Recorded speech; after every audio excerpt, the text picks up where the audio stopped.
तुमचे बुडवलेत कधी कोणी भरपूर पैसे? 23 लाख वगैरे बुडवले आणि आपल्या क्षेत्रातला माणूस आहे.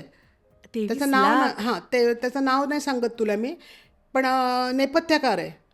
तुम्ही त्याला मागितलं नाही काम दिलं परत? होतं, झालं सगळं झालं करून. हम्म. मग आता किती पाठी लागायचं तू सांग ना. म्हणजे हे आहे 23 लाखाला आत्ता मी ह्याच्यात आहे. बरं असंही नाही तुझ्यावर विश्वास टाकून मी दुसऱ्याला काम देण्यापेक्षा आपल्याच माणसाला काम देऊया. माझ्या घराचं काम दिलं होतं. हम्म, हम्म, हम्म. ते हा पॉडकास्ट बघेल तर त्याला कळेल मी त्याच्याविषयी बोलले. नाव नाही सांगत कारण कशाला कुणाचं नाव सांगायचं. मग पण ते तुझंही मत मिळतील याची अपेक्षा आहे का नाही? मिळतील ह्याची अपेक्षाच नाही ठेवली. तरी मला मिळतील हेही सांगते तुला. 23 लाख अजिबात छोटी अमाऊंट छोटी अमाऊंट नाही आहे. म्हणून सांगते आता हा मोठा खड्डा होता. आता हेच घेऊन बसले असते तर माझं घर पूर्ण नसतं झालं. करेक्ट ना. आता ठीक आहे ना आम्ही त्यातनं मार्ग काढला. परमेश्वर एक मार्ग बंद करतो अनेक देतो. आणि माझी श्रद्धा स्वामी आणि मारुतीरायावर आहे. आणि दोघंही माझ्या अक्षरशः सांगते तुला म्हणजे हे अनुभव आहेत की मला धावून माझ्या प्रसंगाला आलेले आहेत. त्यामुळे आपण श्रद्धा ठेवायची. ते आपली काळजी करणारे आहेत.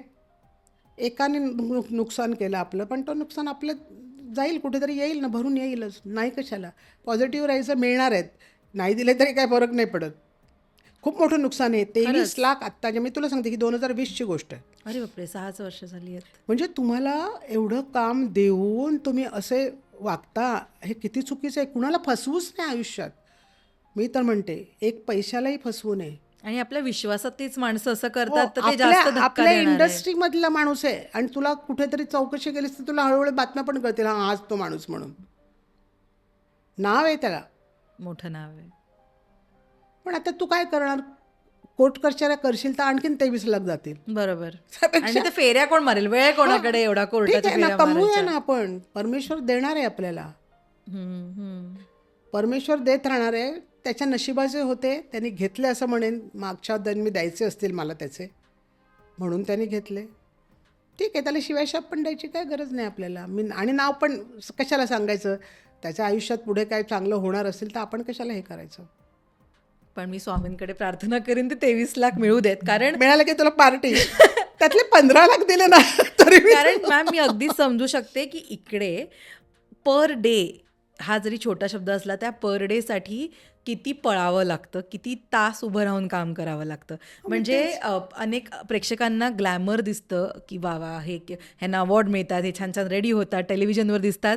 पण त्याच्या मागे काय स्ट्रगल आहे हा आम्ही रोज बघतो की हा पर डे हातात येण्यापर्यंतचा प्रवास सोपा नाहीये. अजिबात सोपा नाही आहे. बरं मी परक्या माणसाला काम दिलं असतं तर त्यांनी तर असं नसतं केलं. मी म्हणजे मी दुसऱ्याचं म्हणजे चल अनोळखी आहे पण ह्याला आपण आपल्याच माणसाला 2 पैसे द्यावे. हो. पण हे मला वाटतं आपलीच माणसं अशी असतात. चांगुलपणा नडतो हां अनेकदा. चांगुलपणा नडतो.